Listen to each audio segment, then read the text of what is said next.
Allez, on va démarrer tout de suite avec Jean-Noël Barrot, donc notre tout nouveau ministre délégué au numérique, qui est là avec nous.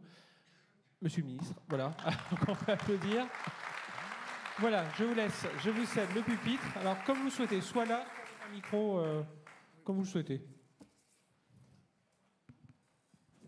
Bonjour à toutes et à tous. D'abord, je veux saluer Monsieur le Préfet, Madame la Sénatrice, et puis Charles, Renan et Sébastien qui m'ont convié à cette manifestation. Je disais tout à l'heure à quelques-uns des chefs d'entreprise, des créateurs de start-up avec lesquels on a pu échanger, que Cédrico, mon prédécesseur, a pris soin de faire une transmission de ces dossiers et que parmi ces dossiers, ou en tout cas dans cette transmission, il y avait évidemment le West Web. Et je suis très heureux d'être avec vous aujourd'hui, quelques jours à peine après cette nomination, pour vous dire trois choses.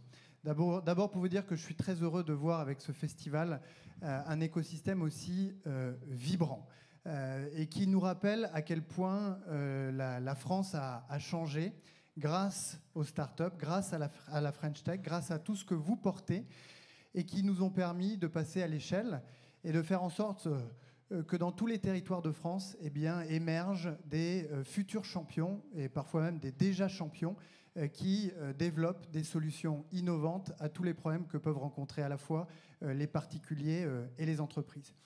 Et j'insiste beaucoup pour dire qu'on a perçu pendant un temps, parce que la French Tech a 10 ans, on a perçu pendant un temps que cette French Tech, elle était réservée à une certaine élite parfois parisienne.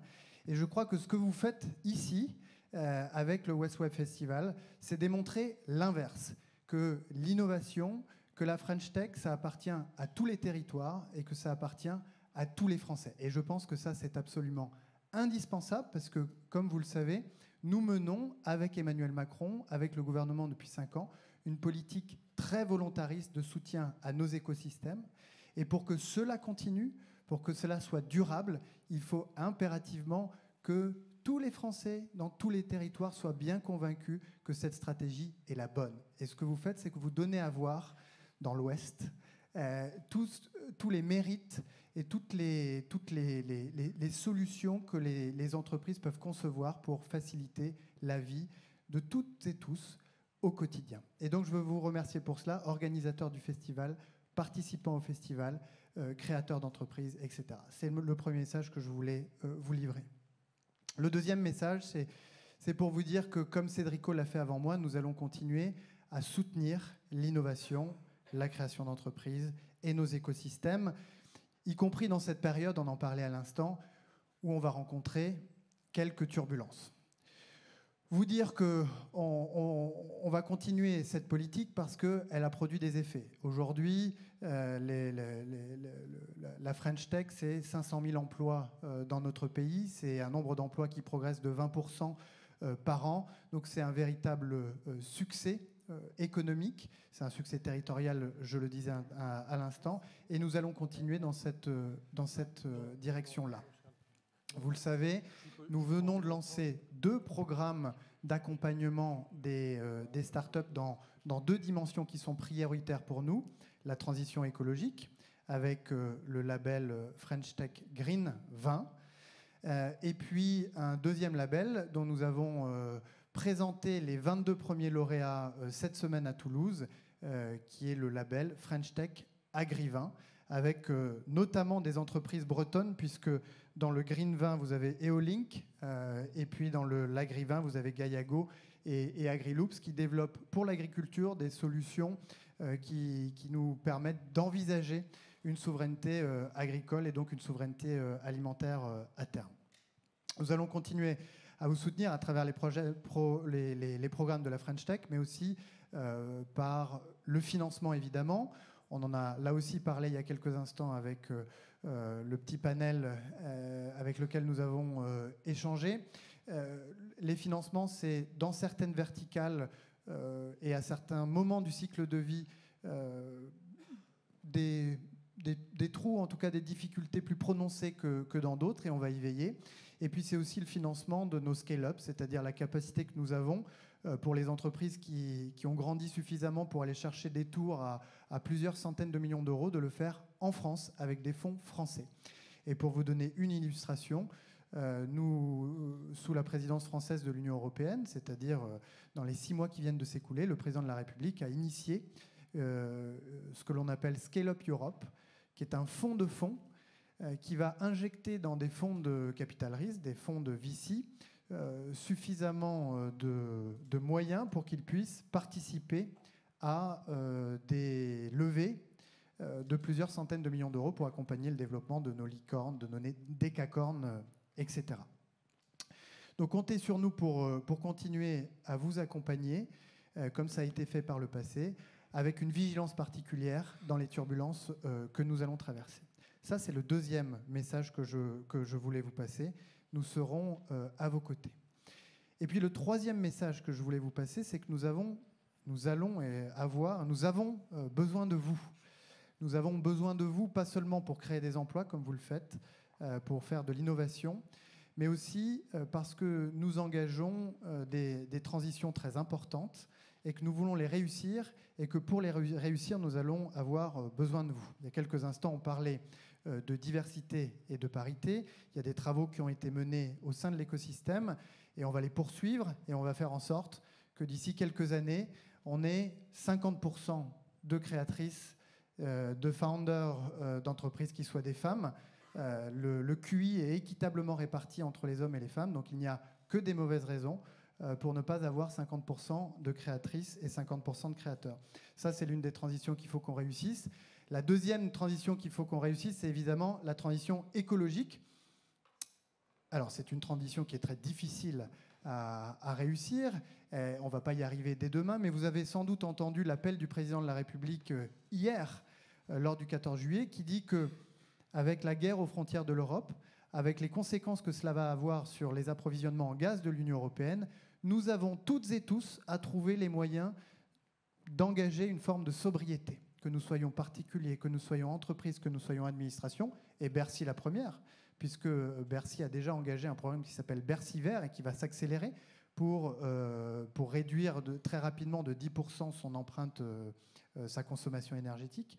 Et donc là, dans les prochains jours, vous allez voir que mon ministère délégué, enfin le ministère du numérique, va faire appel à ses interlocuteurs et aux écosystèmes pour nous proposer des solutions de manière à, nous aussi, si je puis dire, participer collectivement à cet effort de réduction très rapide de nos consommations énergétiques. Ça peut être des bonnes pratiques que vous avez dans vos entreprises, ça peut être des solutions que développent vos entreprises et qui mériteraient d'être diffusées rapidement pour que l'empreinte énergétique de la nation diminue.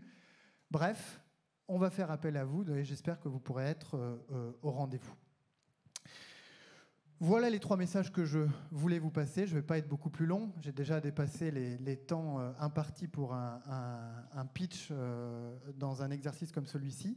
Je veux remercier une nouvelle fois les organisateurs qui me donnent l'occasion d'être avec vous aujourd'hui et vous dire que vive la Bretagne, que vive le West Web Festival et que vive la France.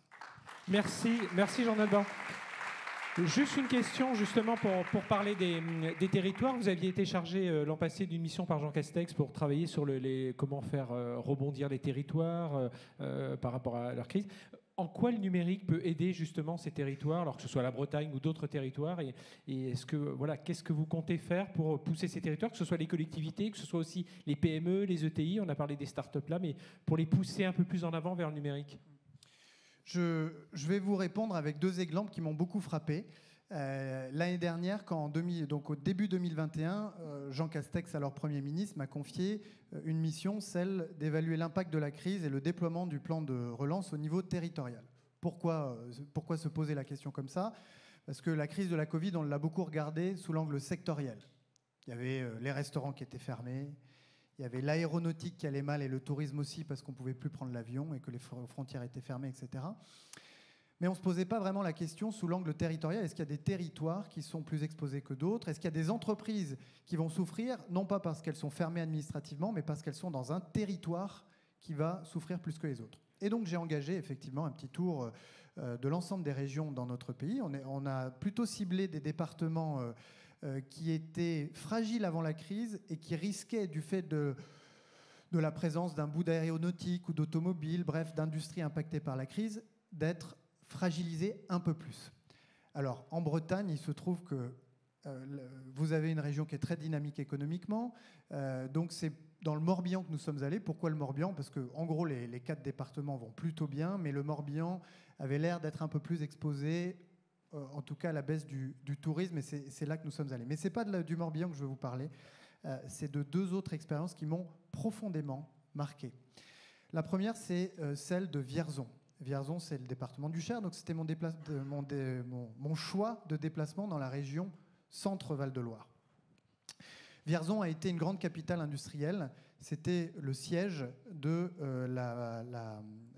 la société française. La société française, plus personne ne la connaît, mais c'était le leader français du machinisme agricole. En gros, ils faisaient des tracteurs. Ils avaient des immenses usines en plein centre de Vierzon.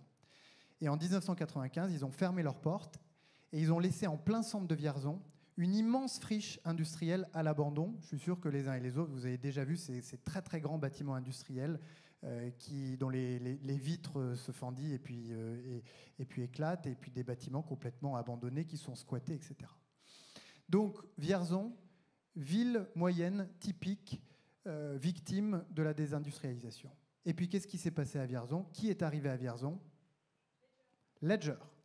Ledger est arrivé pour des raisons familiales et un peu historiques à Vierzon, où ils ont installé leurs opérations physiques. La R&D de Ledger n'est pas à Vierzon, mais l'assemblage des clés est à Vierzon. Et donc, Ledger s'installant à Vierzon, à la périphérie, bien sûr, parce qu'ils ont besoin de beaucoup d'espace, est venu s'installer juste à côté Algosup. Algosup, c'est une école de type École 42, puis une autre entreprise, et ainsi de suite. Et l'année dernière, la première tranche de cette fameuse friche de la société française a été reprise pour y installer un campus dédié au métier du digital, avec le campus numérique, avec Algosup, avec le CNAM, etc., etc. Donc en gros, ce qu'a fait Ledger, ce qu'a fait cette pépite qui est maintenant un leader mondial dans sa discipline, c'est de créer de l'innovation, c'est de créer des solutions innovantes, etc. Mais c'est aussi de permettre à cette région qui avait été sinistrée par la désindustrialisation de trouver un nouveau souffle. Même histoire dans le Lot-et-Garonne à Tonneins. Tonneins, c'est une ville de 10 000 habitants qui fut le siège d'une grande entreprise. Il y a des fumeurs ici? De la Saïta. La Saïta, c'était les manufactures de tabac. Et donc, vous imaginez une ville de 10 000 habitants dans un département rural, dont 5 000 travaillent dans les manufactures de tabac directement ou indirectement. Et puis là, c'est pareil. La désindustrialisation passe par là et on se retrouve avec une immense friche dans une ville qui vivait pour moitié de l'activité de la Saïta. Donc là, c'est vraiment les élus locaux qui se sont mobilisés pour reprendre la friche et en gros la réaménager pour qu'elle soit attractive. Et qui vient s'installer à la Saïta? Alors là, ce n'est pas encore un leader mondial, mais c'est une entreprise intéressante. C'est Carriol. Carriol, c'est une société qui est basée à Paris et qui conçoit des chariots, enfin pas des chariots, comment on pourrait dire ça, des charrettes électriques, donc qui permettent à quelqu'un à vélo de tirer ou de pousser plusieurs tonnes pour des activités de construction, etc. Donc ils ont une partie de leur activité à Paris, mais évidemment la construction de ces chariots électriques, ces charrettes électriques, il leur faut un petit peu de foncier. Et où est-ce qu'ils vont s'installer? À Tonneins, sur la friche de la Saïta.